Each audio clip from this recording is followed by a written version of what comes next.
things. Ruh Allah means this spirit is something especially that Allah subhanahu wa ta'ala has exalted it by attributing it to Himself. That's what it means. Next question is, all religions are essentially the same. What do you say to this? Wow, after what I just said, I would say, listen to my lecture again. There's the answer.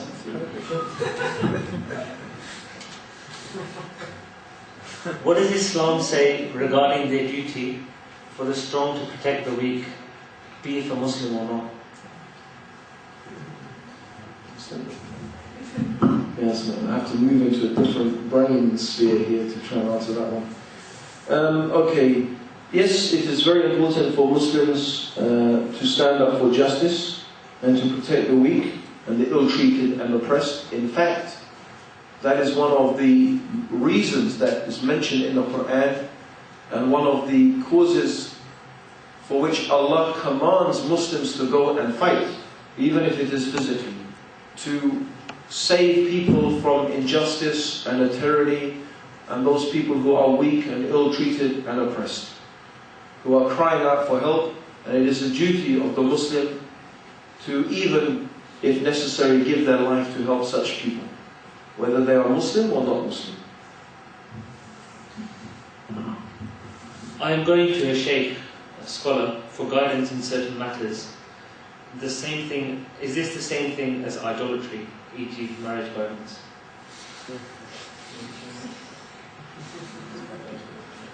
Urgent. Okay. No, it's not. It is not the same thing. You know, you can go to people to ask them some things and to seek some guidance from them. Okay. We believe as Muslims that in this world we shouldn't get confused about something. Okay. As Muslims, we believe in general that Allah subhanahu wa ta'ala has created this universe according to certain patterns and certain norms. One of those patterns or one of those norms is what we call cause and effect. If we do a certain action, normally the result of that action is a certain event. Yes? So normally if I want to get married, I have to find someone to get married to. I'm not just going to sit in my house, close my doors and just think I'm going to get married because I trust in God. Okay? No. In fact, this contradicts what Islam teaches. In our religion, we should do everything that we can that is lawful and permissible in order to bring about the desired goal. If we want to achieve this, we should take the means that are evident and normal and clear in order to achieve that means. That's not idolatry.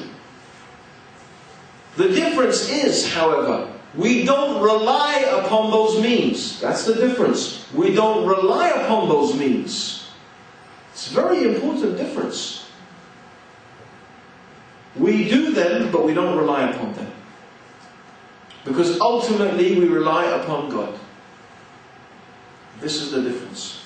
So, there's nothing wrong with having money. There's nothing wrong with working for money. Yes, in general, you know, they say money makes the world go round. And it's true that by and large, in order to get things and obtain things and achieve things, you need money. And our religion teaches us, therefore, go out, earn money, make a livelihood.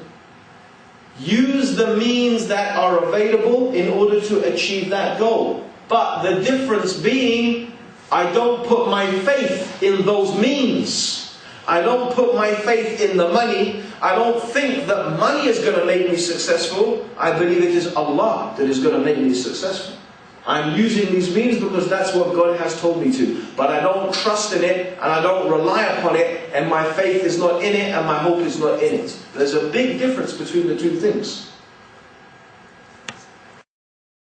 Bells in your head is when you are ready to do haram things, forbidden things, in order to get what you want. When you're ready to disobey God in order to get the things you want, that is a very clear indication that you have stopped relying and trusting upon God, and now you've begun to rely and trust upon the means. That's an indication.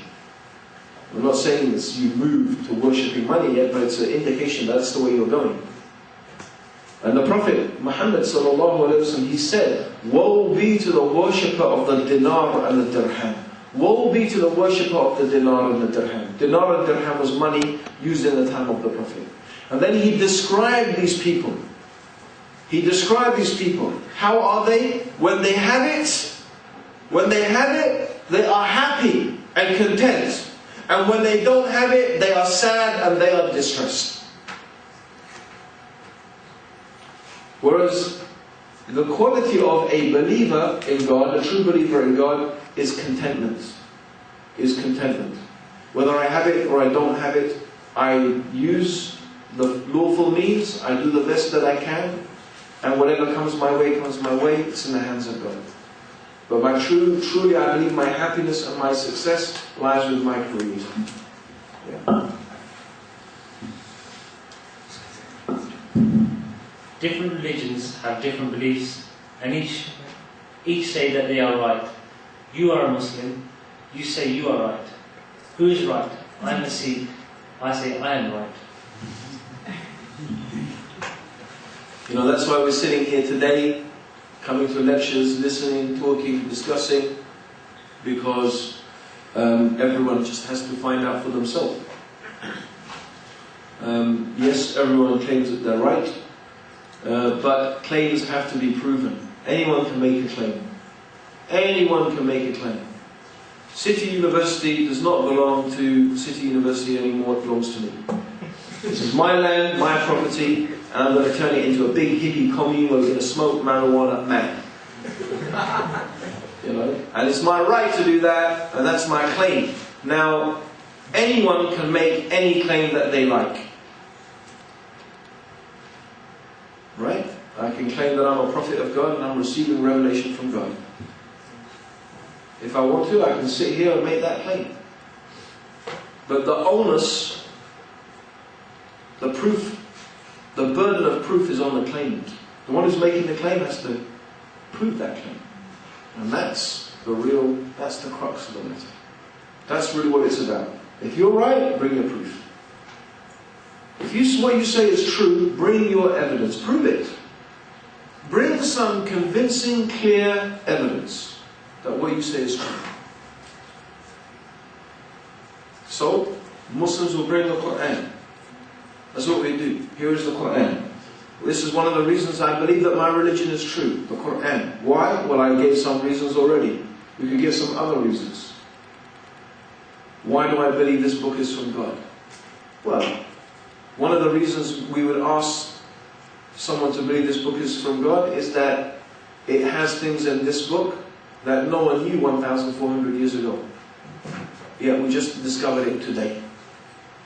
The brothers here, they have a book that they're giving away, a brief illustrated guide to Islam. And the brother was telling me that there is a couple of sisters here in this university who converted to Islam